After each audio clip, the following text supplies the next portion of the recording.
मनुस्मृति में राज्य के संबंध में कई महत्वपूर्ण उदाहरण दिए गए हैं। इनमें से कुछ प्रमुख उदाहरण इस प्रकार हैं। राज्य की उत्पत्ति। मनु ने राज्य की उत्पत्ति को दैवीय बताया है।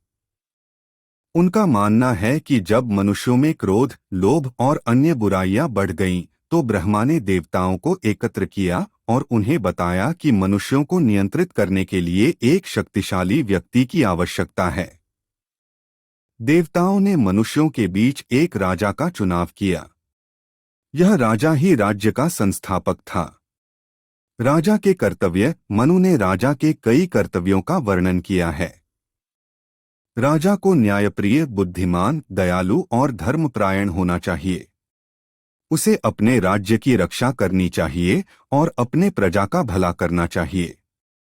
राजा को अपने राज्य में कानून और व्यवस्था बनाए रखनी चाहिए और अपराधियों को दंडित करना चाहिए। उसे अपने राज्य के धन का दुरुपयोग नहीं करना चाहिए और उसे अपने प्रजा के साथ न्याय करना चाहिए।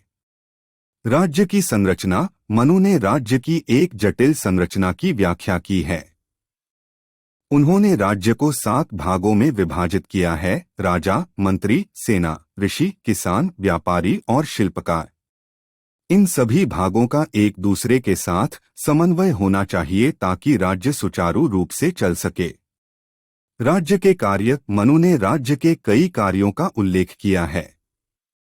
इनमें सुरक्षा, न्याय, कानून व्यवस्था, अर्थव्यवस्था, शिक्षा और संस्कृति का विकास शामिल हैं।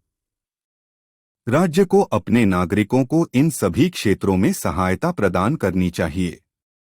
मनुस्मृति में दिए गए इन उदाहरणों से हमें भारतीय राजनीतिक चिंतन की गहरी समझ प्राप्त होती है।